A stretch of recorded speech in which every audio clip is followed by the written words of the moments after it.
Okay, we'll go ahead and get started today. Finishing up with the presentations. Don't forget that the research paper is due tomorrow, so make sure to have completed that as well. Be thinking, I mean, you don't have to get it done exactly right now, but be thinking about how you're going to revise your philosophy of ministry reflection essay, thinking about some of the things you've learned throughout the semester. Again, I gave you some comments, tried to give some comments about this on the original assignment, so you should be able to look up those on Blackboard. If you can't get them, let me know so I can get those to you. And then also the study guide for the final exam is posted on Blackboard as well, so keep those in mind. Right, let's go ahead and get started.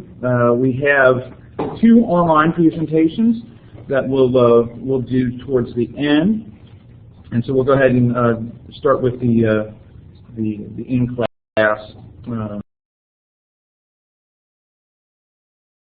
presentations first. And I'm just going to go down the list, and so Trent, you're up.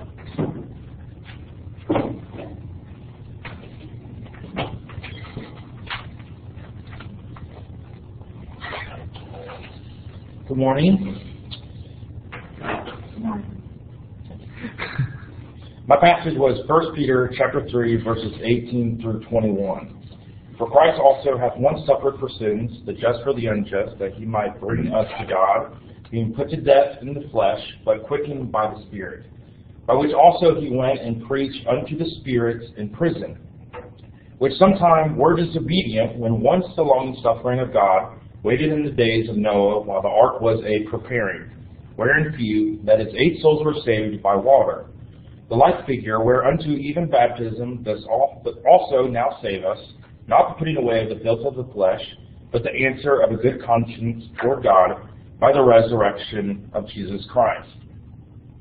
The main interpretation issues that we have are in 19 and 20. In verse 19, what or who does spirits refer to? In verse 19, what and where is prison? In verse 20, when, how were the spirits disobedient? In verse 20, how do the days of Noah associate with previous statements? There's three main options of interpretations that we find among scholars. Option 1 is that between the death and resurrection of Jesus, his quickened or revived spirit went to hell and proclaimed that he was and will continue to triumph over Satan. The spirits refer to fallen angels or demons, while prison refers to the abyss where demons live. These demons were ordered to this so-called prison during the 122-year period when Noah was building the ark. These demons were disobedient to God by wreaking havoc throughout the earth in the days of Noah. Now, this might seem far-fetched, but believe it or not, this is the most adopted interpretation. Scholars imply that verse 19 and 20 do not apply to us today. One scholar even goes on to say comically that Jesus went to hell and had a na-na-na-boo-boo, stick-o-headed doo-doo mentality. I'm not making that. Is that a direct quote? That's a direct quote. It's a direct quote. It's in my favorite. It'll be my favorite. I imagine so. One flaw about this interpretation is that throughout the life of Jesus, he did not address the demons in a pleasant manner whatsoever. His main objective was to save souls rather than the demonic realm. Frankly, this interpretation appears to merely tickle the curiosity of readers. Option 2. Between the death and resurrection of Jesus, his spirit went to Hades, not hell, to preach and evangelize the gospel. Not to proclaim victory, but rather to give a second chance to those that died via the flood. The spirits refer to human souls that were destined for hell, while prison refers to the waiting place of condemnation. These people disobeyed God by not heeding to Noah's preaching. This is popular throughout the Catholic Church and implies purgatory. Scholars will say that countering scholars will say that one flaw to this statement is that Jesus said the statement to the cross, to the thief on the cross, that he will be in paradise, not Hades, and not even hell. Another counter attack to this interpretation is that why are those who were killed by the flood so special? Why not go preach to those who were killed or who died under David's law or Habakkuk's rule? The last option that we have is different than the first two. Unlike the first two interpretations, the last interpretation refers to a past occurrence. Jesus Christ, through his Holy Spirit, spoke through Noah and his preaching. Spirits refers to those that lived during the days of Noah, while prison refers to their imprisoned state of sin. This makes the passage completely illogical to all Christians, even today. It is supported by scholars who support salvation through baptism, and it is also supported by me. Thank you.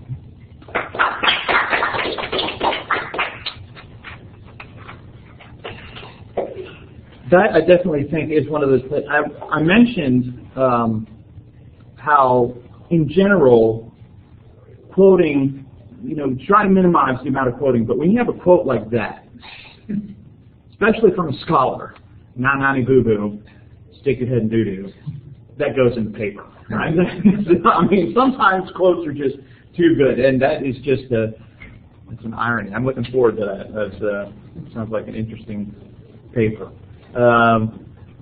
We'll go with Zach, and then we'll pick David up.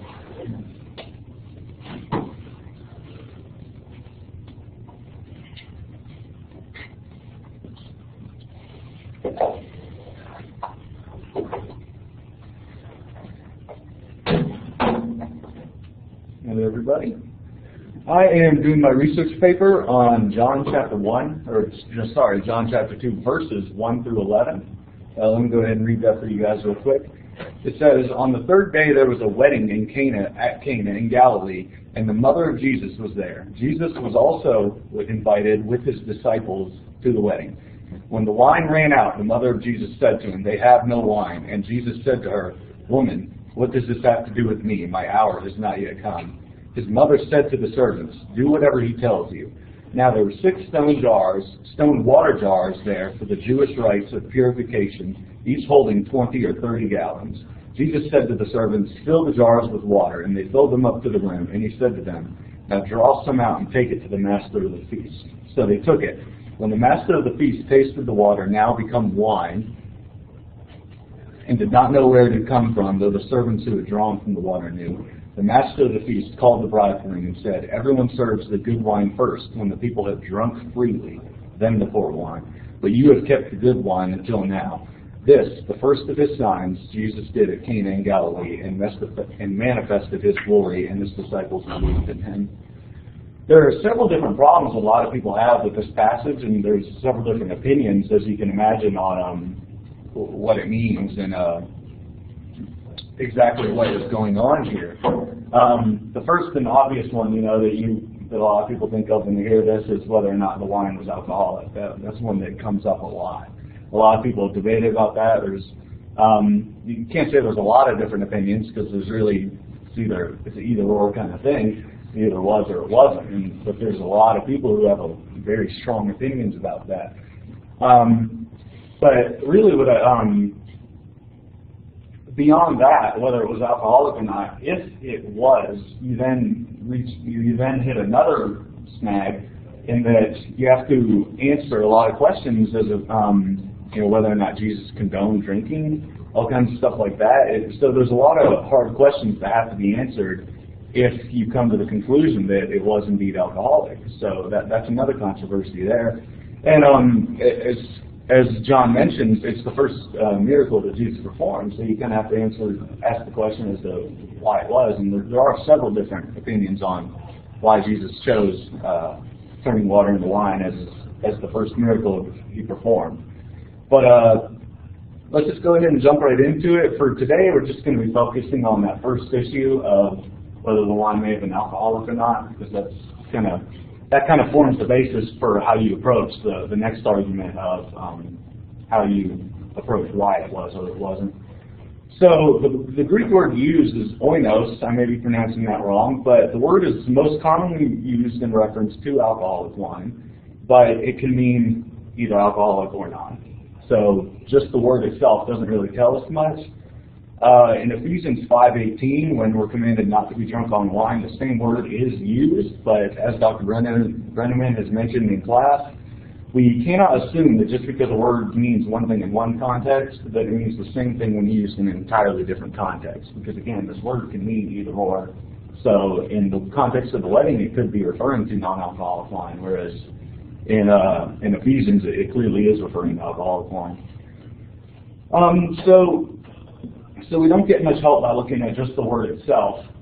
So let's go ahead and look at just what else the Bible says about alcohol in general. There are a lot of verses, both in the Old Testament and the New, that talk about alcohol. Proverbs 23:30-35 says, "Those who linger over wine, who go to sample bowls of mixed wine, do not gaze at wine when it is red, when it sparkles in the cup, when it goes down smoothly. In the end, it bites like a snake and poisons like a viper." In Habakkuk 2:15, "Woe to him who gives drink to his neighbors, pouring it from the wineskin till they are drunk, so that he can gaze on their naked bodies." And then, of course, Ephesians 5:18, like I mentioned earlier, it says, "Do not get drunk on wine, which leads to debauchery. Instead, be filled with the Spirit." There are also several different passages that don't take such a strong stance against alcohol. As we see here, all of those are very clearly talking about alcoholic wine. There are several other verses that may or may not be. Like Ecclesiastes 9:7 says, "Go, eat your food with gladness and drink your wine with a joyful heart, for God has already approved what you do." In Psalms 104:14 and 15 it says, He makes grass grow for the cattle and plants for people to cultivate. Bring forth food from the earth, wine that gladdens human hearts, oil that makes their faces shine, and bread that sustains their hearts." In Amos 9:14 it says, "And I will bring my people back from exile. They will rebuild the ruined cities and live in them. They will plant vineyards and drink their wine. They will make gardens and eat their fruit." And then finally in Isaiah 55:1 it says, "Come all you who are thirsty, come to the waters, and you who have no money, come buy and eat. Come buy wine and milk without money and without cost." So in all of those, in those last four verses I gave you, it's ambiguous as to whether or not the wine was alcoholic. In fact, more likely than not it wasn't, because it talks about it coming directly from their vineyards and from their farms and things like that. But all the negative verses clearly state to refrain from drunkenness rather than just wine altogether from the start. So I would argue that I personally don't find anywhere in the Bible that says to entirely refrain from it. In fact, one reference that we do have where it's very clear that the drinking of the wine is in fact alcoholic is in Luke 7:33-35. It says, "For John the Baptist has come eating no bread and drinking no wine." This is Jesus speaking here. And he says, "And you say he has a demon. The Son of Man," talking about himself, says, "has come eating and drinking, and you say, look at him, a glutton and a drunkard, a friend of tax collectors and sinners, yet wisdom is justified by all her children." Jesus here admits himself to drinking wine, and the Pharisees are attempting to call him out on being a drunkard, which they wouldn't be doing if the wine that Jesus was drinking wasn't alcoholic. So basically the conclusion I've come to in it is that really with John chapter 2, 1-11, we don't know. We aren't told specifically, but I don't believe it would have been a sin if it were alcoholic. I know that can be a very controversial opinion, especially at Faulkner.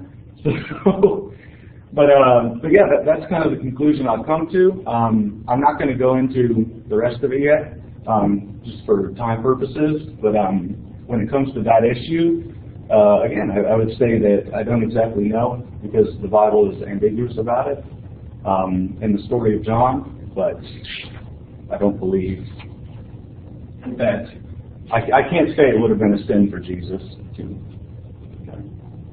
either way.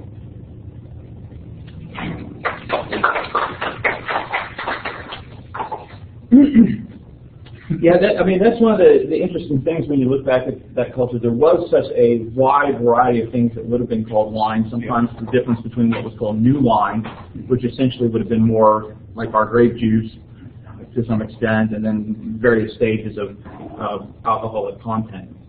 So that is one of the cases where we have to be very careful in how we approach those passages, although, as you point out, Zach, it's very clear that drunkenness is condemned. So, there's definitely a line there.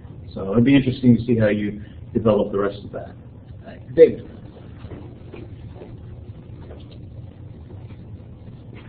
May I use the whiteboard?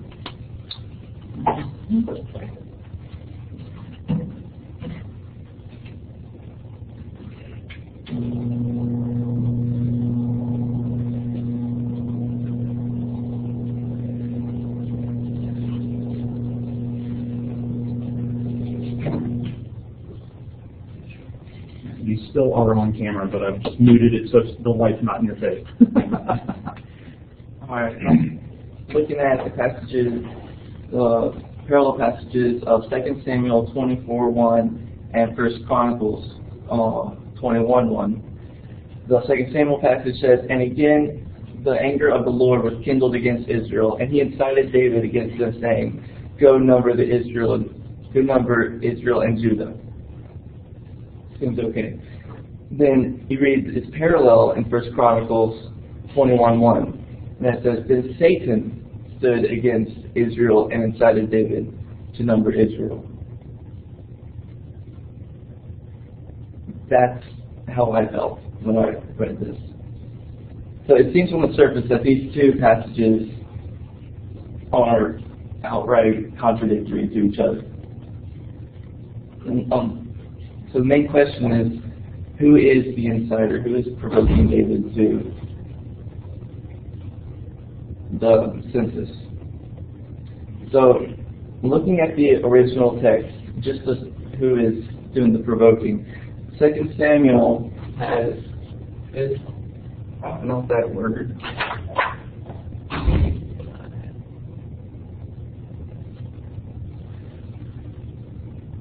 This word. Yahweh, which is the Lord, usually translated as the Lord. I believe it's his actual name that is technically unpronounceable. But in 1 Chronicles, it has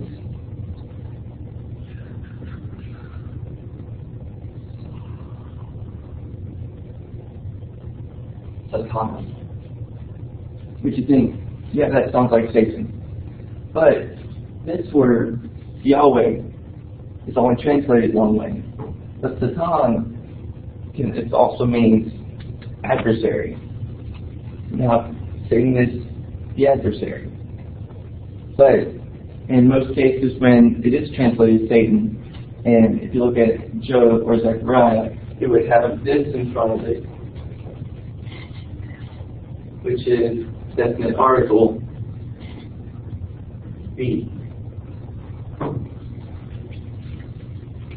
which makes it more specific to one universally understood adversary, which we translate to be the Satan, the one Satan. But First Chronicles does not have that. So I'm led to believe that it was not Satan, the universal tempter, who provoked David to take the census of the people.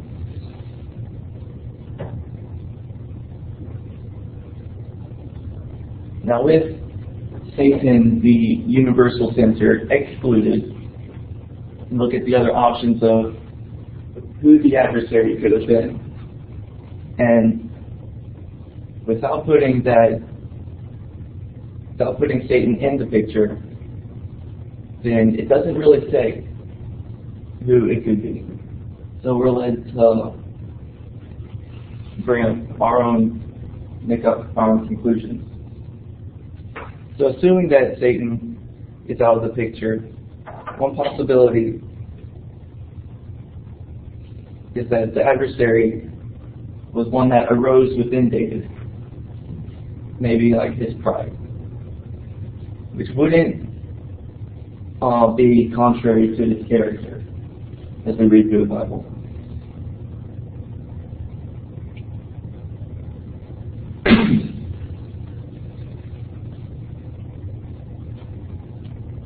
Now, another theory that even though there is no definite article, it may still be referring to one person. And that may be an outside force, maybe one of his enemies that he's made throughout his fighting years or his time as ruler and king. Or maybe it was an angel that God sent to affect David like God had hardened people's hearts such as Pharaoh. Have that kind of same effect.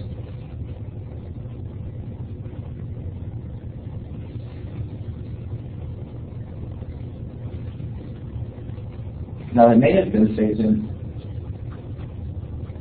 but it may not be. It could have been a number of angels. The possibilities of who it was, whether angel or some other person on earth who had convinced them, the possibilities are maybe countless. But you look at why he was taking the census, or Israel had a census that they took annually. They numbered all of the men above a certain age, and they took a tax from them. And that tax was used to pay for and maintain the temple and things like that.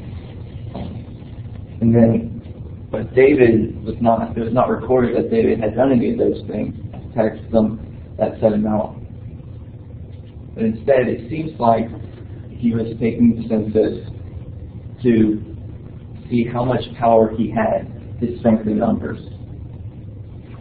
And with that in mind, it leans more to the idea that it was his pride that brought him to do the census. And there's a couple more theories that I won't really get into, but each and every one of these theories has one thing in common. And no matter who did it, no matter who provoked David to perform the census, the Lord is constant in all of it. So it's not sure whether he allowed it to happen or he commanded it to happen, just as the Lord allows us to be tempted. Because I don't really know, but he may not. I don't think he commands us to be tempted or to fall. I think that my conclusion that I've come to is that an adversary, whichever one it was allowed or commanded by God to have David perform the census, have the census taken of the people, so that he can be punished for Israel for whatever they had done. So that's what I think.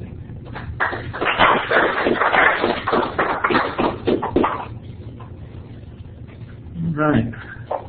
I did not know that part about the definite article, so that does kind of make it a little bit still, as you point out, it is kind of one of those passages when you first read it that seems very, very contradictory. But I think that you've found some places where you can still understand it in a positive way. All right, Garrett.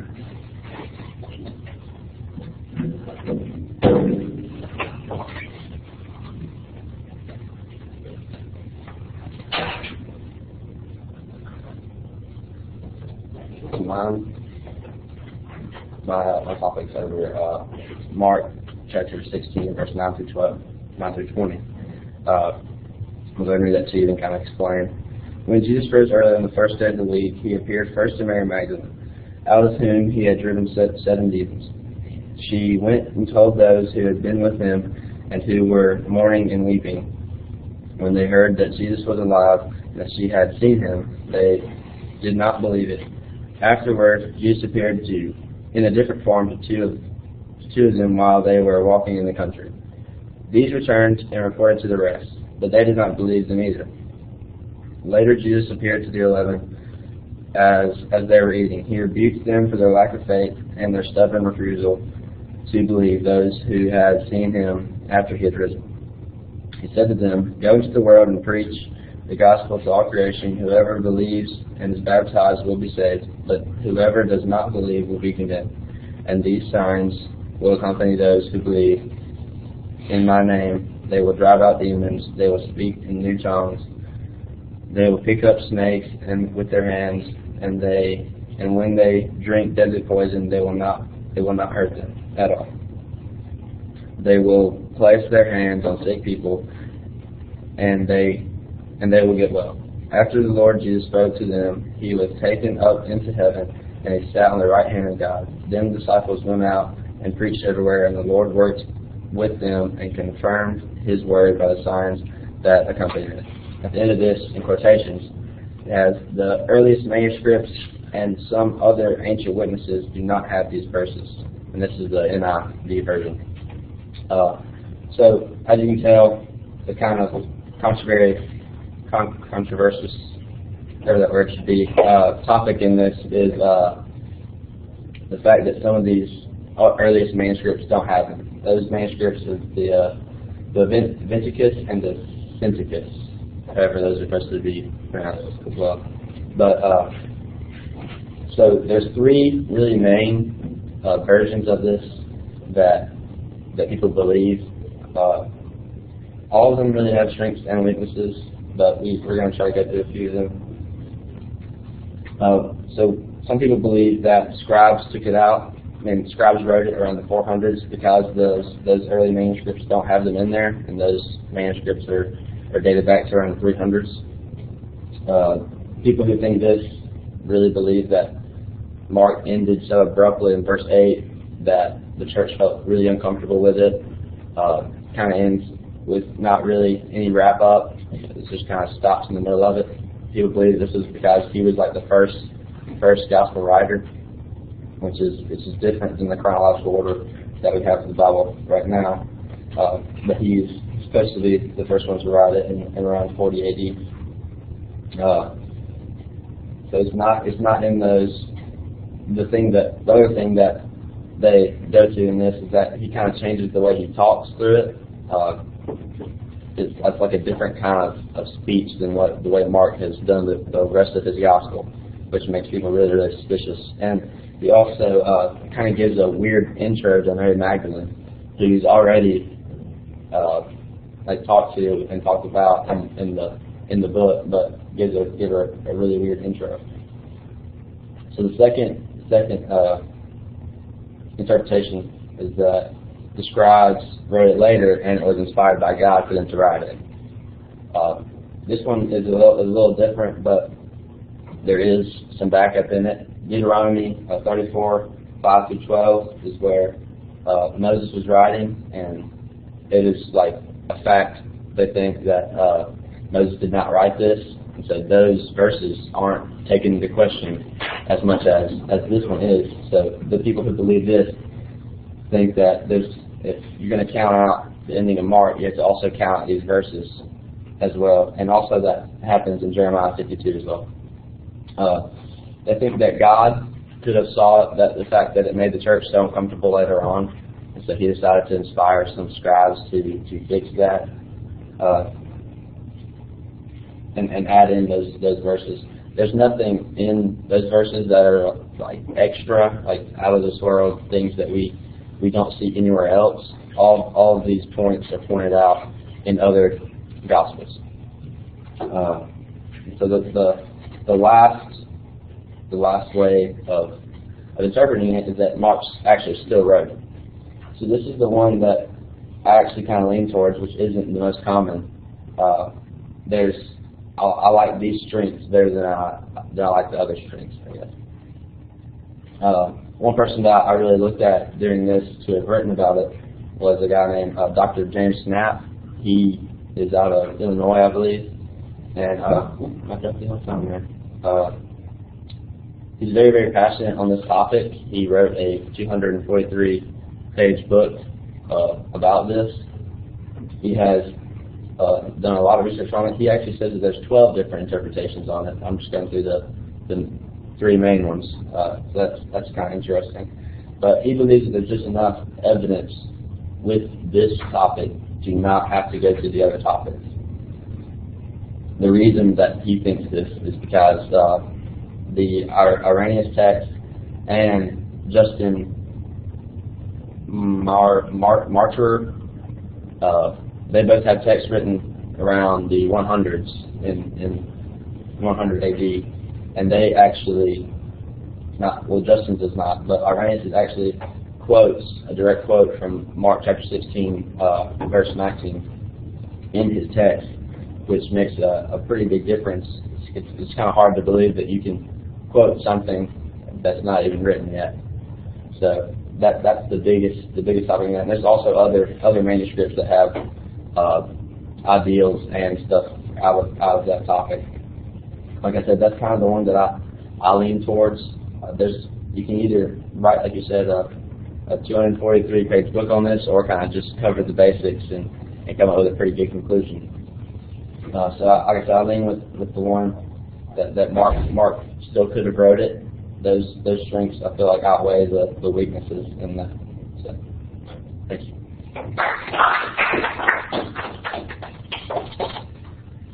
Yeah, this is another one of those passages. There's just so much, but I think that the point that should be remembered is that there's nothing in this passage that isn't also discussed in other places. So even if it doesn't belong there for whatever reason, there are other places that cover that material. All right. Kedra.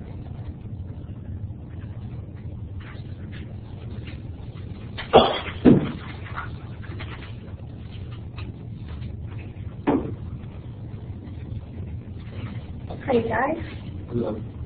So my paper is on Ephesians 5:21 through 25, and it says, "Submit to one another out of reverence for Christ.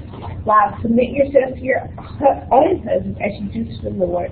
For the husband is the head of the wife, as Christ is the head of the church. His body is which is the Savior. Now if the church submits to Christ, so also wives should submit to their husbands in everything. Husbands, love your wives, just as Christ loved the church and gave himself for her." So, the word submission is a verb usually means to be subject. It comes from the word hatato, I think I'm pronouncing that right, which means to arrange, to subject, and obey. Ephesians 5:21 through 25 shows the meaning of Christian marriage. It explains how God intended for a Christian household to be. Basically, the rules or instructions God created for a Christian household. The verse speaks of valuable significance on the different needs of men and women, or husband and wife, that must be considered when trying to create a happy home. This is one of the more debated and even misused passages in the New Testament and even in today's society. In today's society, the word submissive is often thought to be weakness, giving up control or power, and being dominated by a more advantaged or privileged party. In other words, the wife is most often seen as the weaker partner who must submit to the more powerful partner, the top of the food chain hierarchy, the husband. But in today's culture, this almost certainly makes a lot of people doubtful of the Bible's teaching. I certainly agree that Ephesians 5:21 through 25 holds the answer key to every thriving Christian marriage. The theory of mutual submission is of critical importance for Christians to follow, especially in marriage.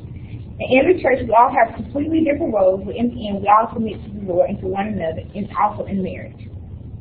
So Paul wrote this letter to all the Ephesian Christians by telling them, like you must change, like you're now the children of light and not darkness. Like you must conduct yourselves different, and in these specific areas, you must change. So back then, there were only like 3 nationalities of marriage: Jewish marriage, Greek marriage, and Roman marriage. So in Jewish marriage, wives are most often seen as like property. Like it wasn't easy for them to get a divorce. It was easy for like a man to get a divorce. Like if a woman wanted to get a divorce, she basically had to do things like burn his food or go out without her headscarf on and just talk bad about his parents. But other than that, like, she couldn't get a divorce. Or if she did try to get a divorce, she had to leave her kids with the husband. And then in Greek marriage, it was basically like the woman, she was really like 14, 13, and the husband was really like 37 years old. And because of this, the husband wanted to trade the wife on how he wanted his household to be ran. And basically, the wife was like a slave, like a servant, like nothing else but possession. And then in the Roman marriage, the wives were very like smart. They were very educated. They were sometimes like government officials. Like they were not government officials. They were in the government basically. Like they had a place. So of course, listening to all this, you would see why Paul needed to basically give them instructions on how to be or like how to act. And some people interpret it as Paul using the marriage to illustrate the close relationship between Jesus Christ and his church, but I think the unity between Jesus Christ and his church was the model for marriage that Paul was trying to convey, basically.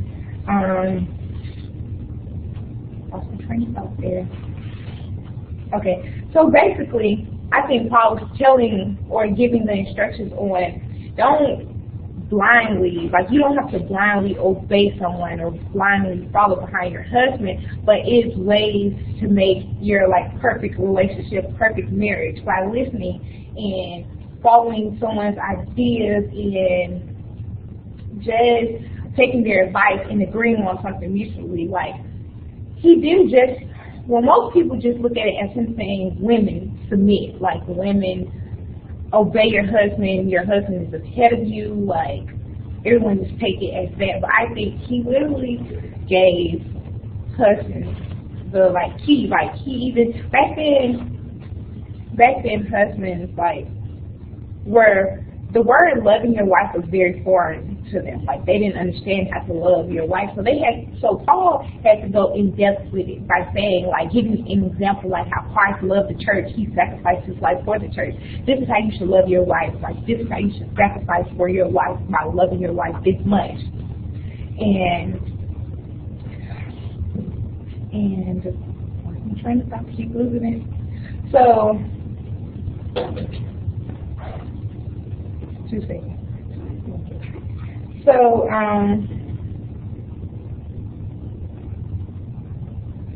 don't like these things.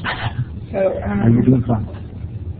okay, so basically Jesus says, like, basically Paul and the apostles, they always stress, like, obeying the government or the power that was, like, high up, but except when it interferes with God's rule. Like, they didn't obey it if it disagreed with how God created the law or wanted the law to be made. And that's how basically Paul's trying to say, like, follow your husband, but don't follow him so blindly or be blindly obedient to him that you miss God's purpose. Like, follow him to the point where you make him want to believe in God and make him be better and follow the law. And Jesus sacrificing himself for the church is just like one of those things where you say, just love your partner enough to agree on something or just have that basis for your marriage. Like Jesus said, you can't serve 2 masters. So basically, I think he's trying to say, when you submit, you agree on something, you show obedience to that, well, not obedience, but you show like love and respect to that person, and you believe in them and all that, but don't serve them. You don't have to follow them like blindly. I'm going to get off those screens back there. Okay.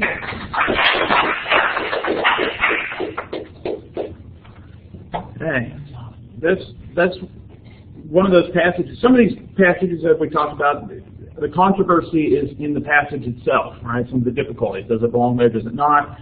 Is it contradictory to another passage? Here, of course, we have this. The controversy is, what is Paul saying? Is he saying this kind of patriarchal relationship, or and especially the controversy is more thinking about contemporary society? How do we think about that? And so I really appreciate you going into the different types of marriage, the Jewish, the Greek, and the Roman. I think that's a very good, important context for all of that. Joe.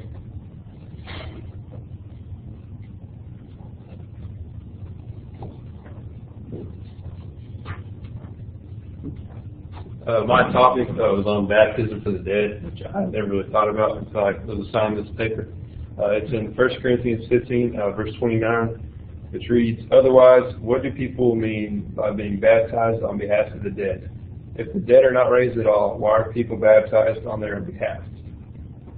Growing up, we always sing songs of "We'll walk streets of gold" and the dead shall rise. And I've always just thought that when the time came, the dead would rise and they would be judged by God. But there's actually a lot of controversy about this verse.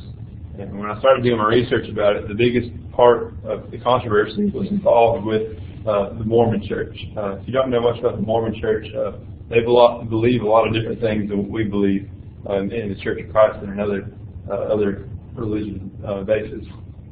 And the Mormons believe that the baptism for the dead is a practice that they actually do today.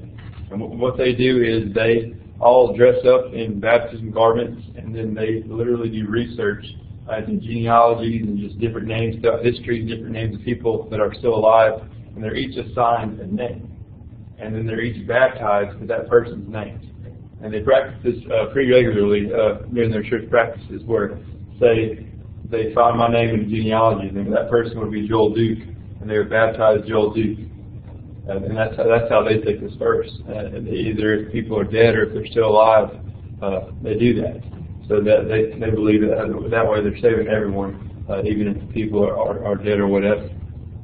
And when I first heard about that, I thought that was pretty far out there when dealing with the subject of baptism for the dead and Paul writing to the Corinthians. But when I was doing my research to figure out what this verse actually meant, I thought it was important to start with the context of the people that Paul was talking to. When dealing with the Corinthian people, it's important to know that the Corinthian people were people that really were very passionate about their dead. I know in today's society we're not really as passionate about our dead. We might go put flowers on our graves every now and then, or go visit or do something. But the Corinthian people really were passionate about their dead. They would go and have ceremonies in the tombs of their dead loved ones. They would leave commodities that people who are alive use in their tombs, because they think that the people who are dead still need these things going on in their lives, and they have sacrifices and do all these things for their dead. So I think that's important to remember when dealing with this topic of why the Corinthians are talking or discussing this question about what do we do about the people who have died and did not get a chance to be baptized and be saved by Christ.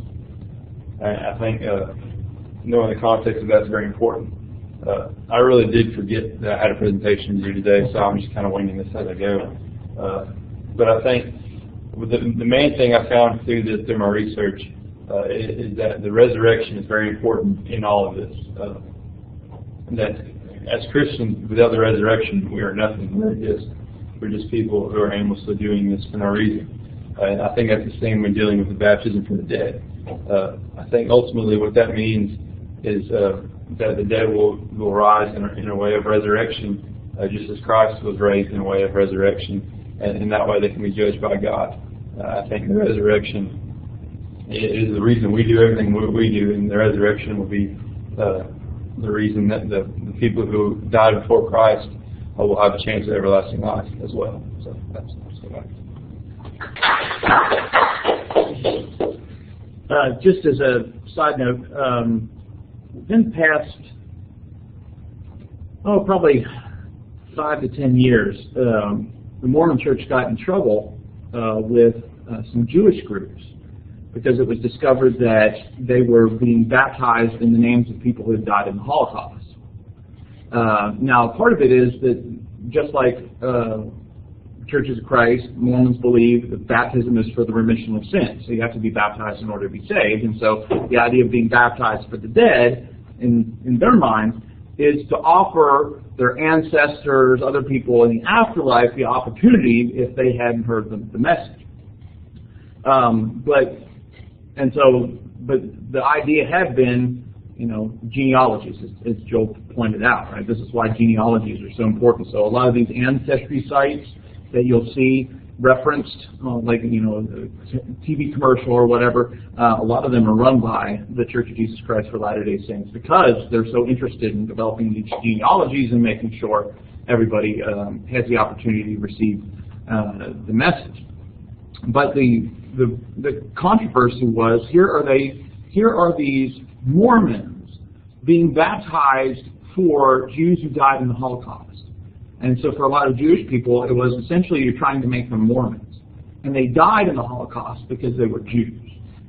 And so that supposedly, the church had agreed, well, we're going to make sure that any sort of names that are on our databases of people that died in the Holocaust are locked, meaning that they can't be pulled out for people to say, I'm going to be baptized on behalf of this person that died in the Holocaust.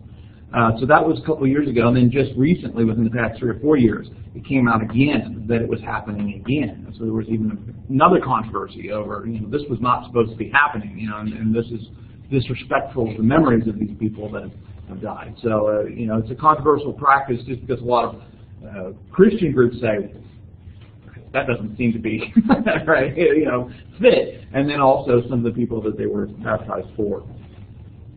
So anyway, just a sidelight. Doesn't help us understand what 1 Corinthians 15:29 means, but all right. So we'll move on to our 2 online presentations. Unfortunately, neither one of these people could be live with us today, so they sent in some videos to do the presentation. The first one we're going to hear from is Christopher Smith.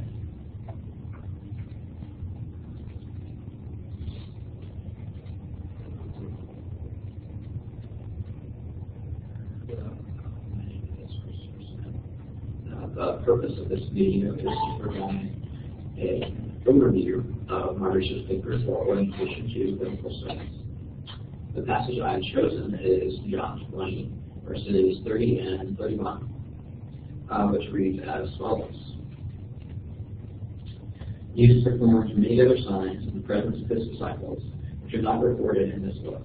But these are written that you may believe that Jesus is the Messiah, the Son of God, and that by believing you may have life in his name. Just to provide a little bit of context, both before and after this passage, the resurrected Jesus appears to his disciples. So the whole idea of these signs, his appearance is one of the signs.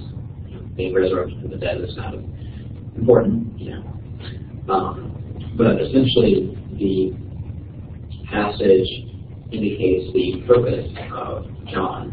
So this is why these signs have been recorded, that you may believe. The issue, though, has to do with manuscript variants, with extra sigma. Well, depending on your view, it's not necessarily extra. But the word "estuate," which basically translates to may believe. Some manuscripts it is "estuate" with extra sigma, which changes it from a present subjunctive to an aorist subjunctive. The thing is, though, that depending on your view, this can completely alter the way you interpret the purpose of John. So just based off this change from present to aorist. So the question itself is kind of whether or not John is written to bring about new believers, or whether it was written to people who already believe so that it can bolster them in their faith. So there's kind of 3 approaches to the issue.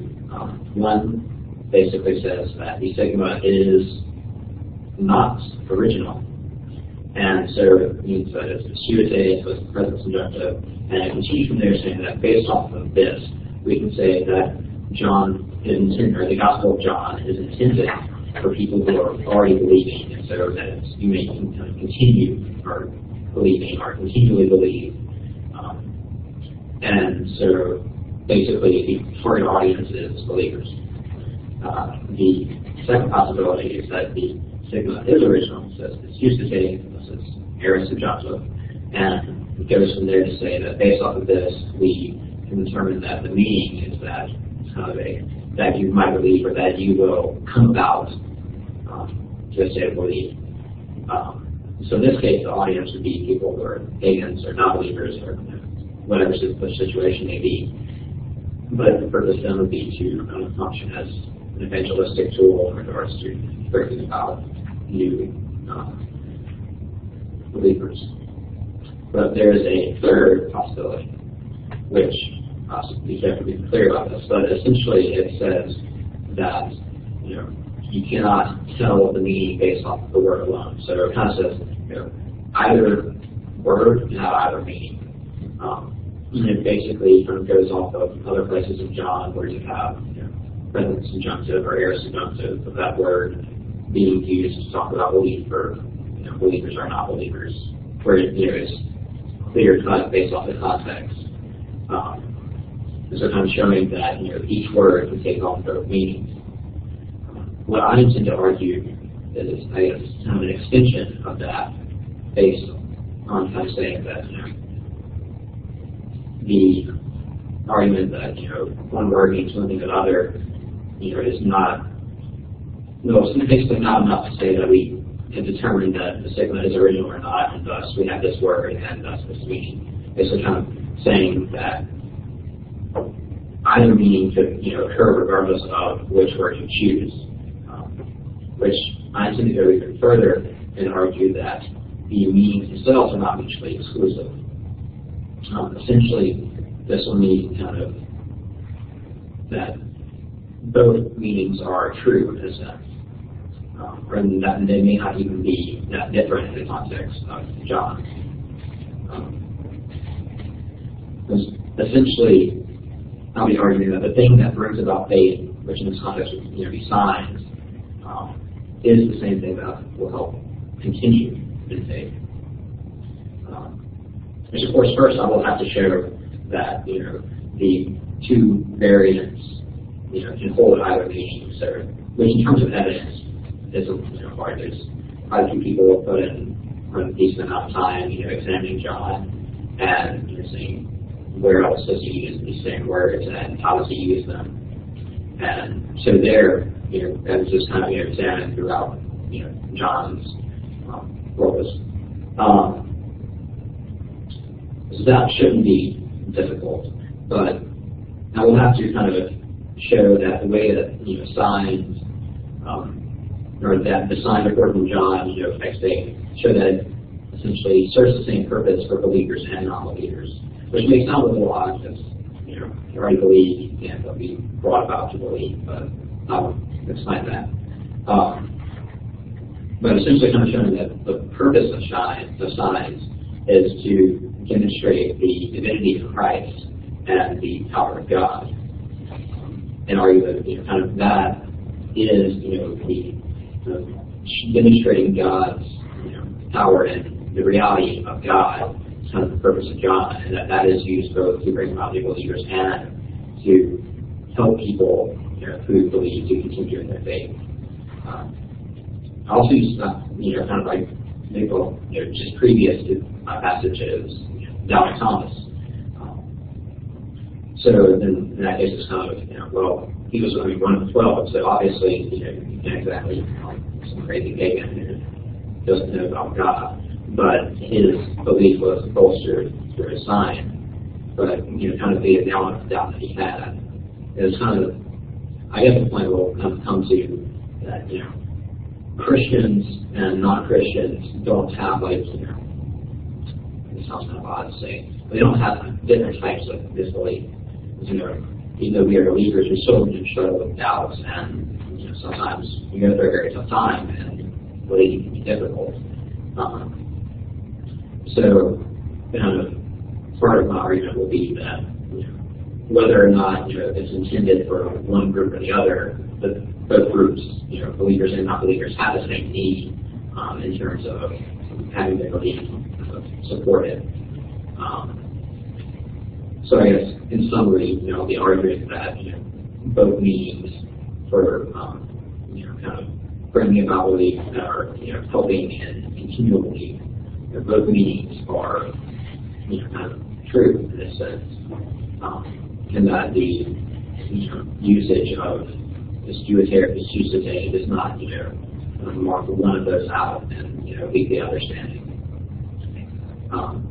In terms of, I guess, external usage or kind of ministerial usage, I guess the big thing would kind of be related to the fact that we all struggle with disbelief, and so even though sometimes we may feel we may question ourselves, like, do I believe enough or strongly enough? Or sometimes it's like, well, I don't feel strongly as this anymore, and so I'm not really a believer. It can be useful kind of to demonstrate the fact that these signs are placed, are recorded for the benefit of helping us, kind of our doubt, it's kind of the same doubt that even non-believers have. So it's not just like, oh, I have this doubt, and it's kind of like the doubt of a non-believer, same questions they have.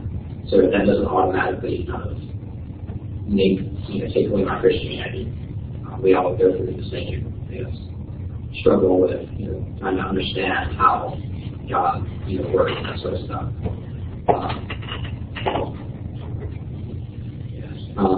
And then also kind of with taking your both meanings, and also kind of this demonstrates the fact that as believers we still have a continual struggle to continue believing. It's not like you confess your faith and get baptized, and all you have to worry about is repentance, and some other thing that is being kind of the continual part of we have to part of the formula for salvation, so to speak. But belief takes work, to continue in it. And that's kind of realizing that and seeing that John, in order to help with that, would be kind of the ministerial function of our research. But again, I guess to end with a summary, I'm just going to be arguing that John is written for both believer and non-believer, and that this can be seen through the usage of the Jewish arms usage in John 20, 30, and 31. Thank you very much, and have a nice day.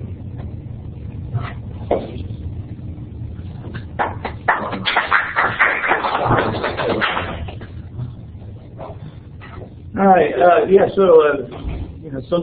Sometimes it's as small as a letter, and whether a letter belongs or not, that can be the controversy with this. And so our last presentation is from Michaela Petway. She too was unable to be with us, so she submitted a link, basically just audio for this. Hello, everyone. My name is Michaela Petway, and I hope that you're having a great morning. The topic of my paper is 1 Peter chapter 2, verse 13, in which the Apostle Peter draws attention to submission, and he basically introduces it to his audience. Now, first off, I'm going to draw attention to how different translations often lend themselves to having the text interpreted differently. So to begin, we're going to start with NASB.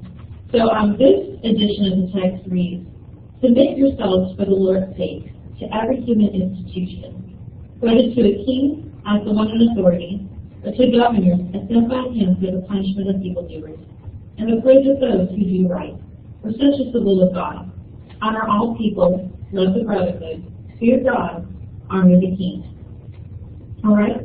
And next I'm going to compare this passage with, this translation with the Dwayne Brand edition, which reads as follows.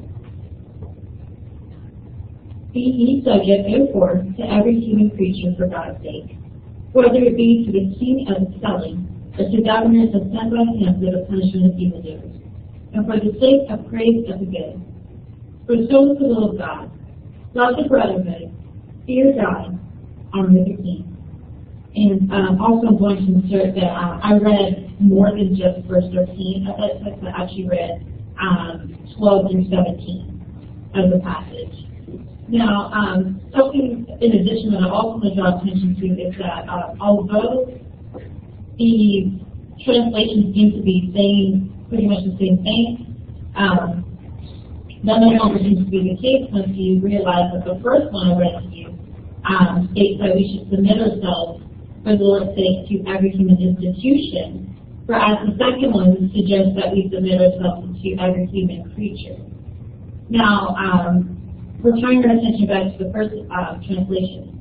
The word institution, in conjunction with the word authority and governors, kind of lends itself to suggesting that Peter is trying to tell us that we should, or tell the audience rather, that they should submit themselves into human government.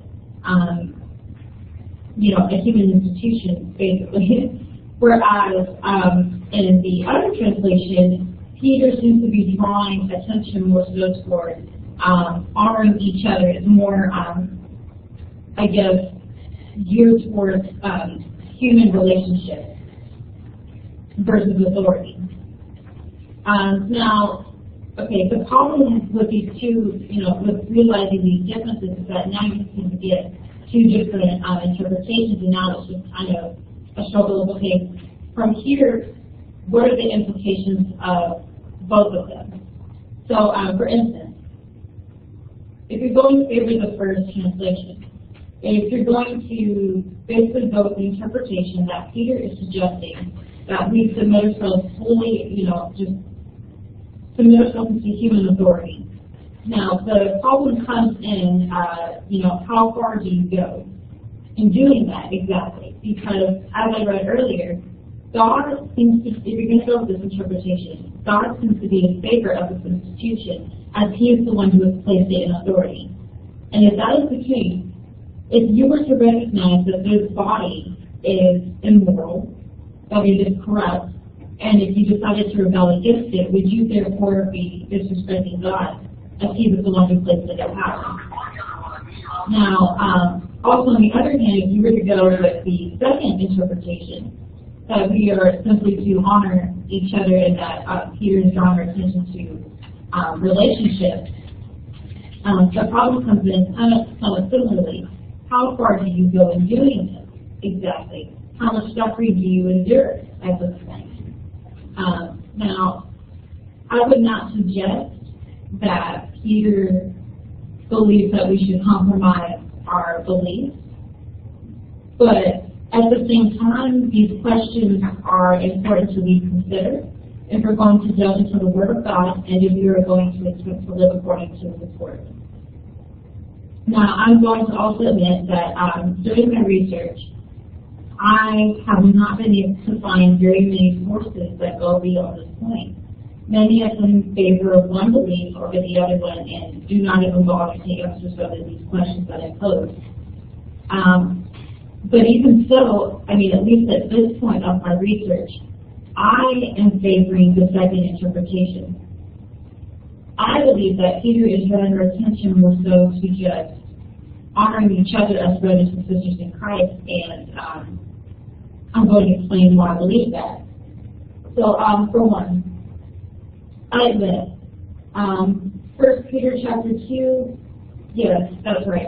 This passage related to human authority is, in fact, introduced before he even mentions anything about slave-to-master relations, wife-to-husband relations, and so forth. But at the same time, we also need to consider the fact that he does mention these three other examples. Not only that, but these three other examples, slaves, wives, and husbands, are mentioned in very close proximity to the initial point about submission. We also need to consider the manner in which these details are presented. The way that they're written and where they appear in the text almost seems to suggest that Peter is trying to parallel these relationships with each other. Almost leading us to believe that because it's also in addition, you'll find that these relationships, slave wives and husbands, as you progress through the text, they become more and more personal.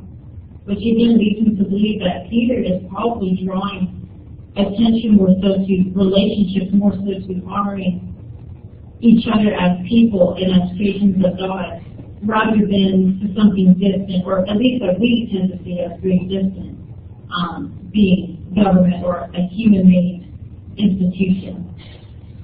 Now, I guess in conclusion, I realize that I'm kind of getting low on time, and I still could use some more research on this topic because I would like to come to a more definite conclusion. But as of right now, that is where I am in my research, and that is where I am in my understanding. And I'm also looking forward to expanding upon these points. And in closing, I hope that my discussion has stirred some interest within you. Thank you for your time, and I hope that you have a great morning. Thank you.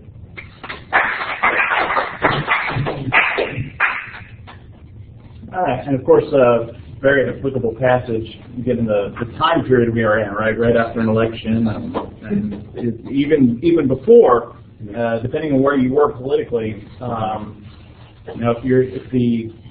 if the other party than the one you support is in charge, how does this passage relate to that? So that concludes all of our presentations. A lot of very interesting topics. I look forward to reading all your papers, and so make sure to complete them by tomorrow, and have a good Thanksgiving break, and see you after Thanksgiving. Maybe